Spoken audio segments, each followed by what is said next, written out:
welcome back to our vlog. I'm Aro. And I'm Yumi. And we are the Co-Sisters. Students of Korean Pinay. Another day and another mini vlog na naman po kami. So we are here in Bata Spring. In San Pablo, Laguna. Kamusta ang mga kainday kilay? Araw ng Sabado, agang-aga, papunta na kami sa Korean class namin. While nasa biyahe kami, umuulan sa labas. Mas lalo kami inantok dahil malamig sa labas. Paano ba naman kasi? Sobrang aga ng Korean class namin. Baka pwede kami magreklamo sa teacher? Ay, sorry naman, si Apa pala to. At exact 9 AM na, nag-start na ang Korean class namin. O, diba? Yung inday kilay nyo, sobrang seryoso. And this is the last day of Korean class season 1. Congrats sa amin! Kahit madami kaming absent. Ayan tuloy, hindi pa kami marunong magbasa. Ay, Diyos ko po. So that's why we don't have an award.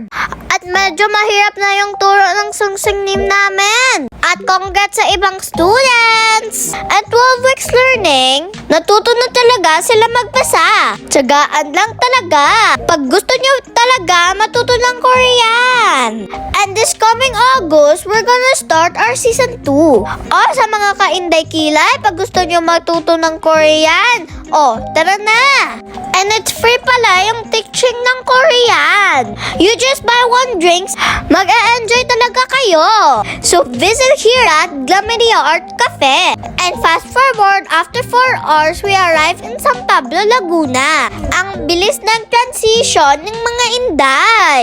Ang daming saging, fresh from the garden. Kaso, hilaw pa. Wag na lang.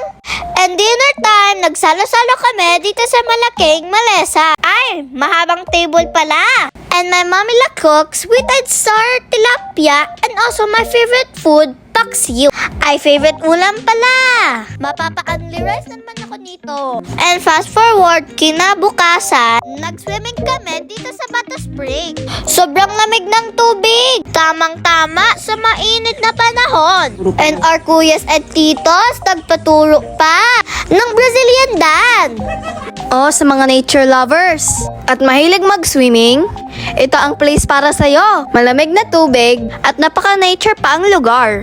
At sobrang clear ng tubig dahil galing pa sa mountain. Alam nyo ba, pwede din mainom yung tubig dito? Napaka-natural kasi yung spring. Pero wag naman sa pool ha. Medyo maalat na yan dahil may ihi. Sakit siya talaga ang aabutin ninyo. Ito pa ang lola namin, suot-suot pa ang fishnet. Gusto niya yata manghuli ng isda dito.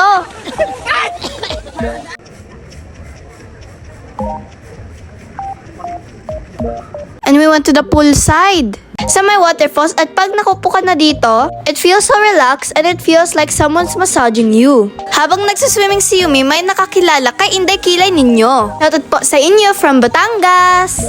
Itong si Inday Kilay biglang umiyak. Natakot daw siya sa gagamba. Laki kasi. Asa man na, kay pituhon na ako. Ganyan talaga pag nasa nature. Tama na iyak Yumi. Pero wag ka, tuloy pa din ang swimming niya.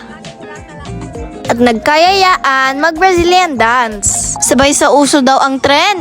Ang gugulo, timaligalig talaga.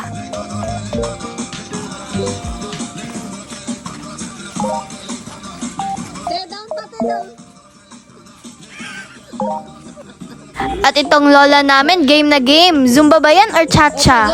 Halaban at inday. Sayaw jud din ha. But I want to swim more kasi they're here in my favorite. Sabi mo nilalamig lang. Because I thought we're just gonna stay in the pool. I like your mommy because it's nature. I like you because it's nature. Kuya, naiinom yan? Kuya, naiinom siya? Tamis. Oo, dami yung Bakit yung maalat? Dapat nga po din.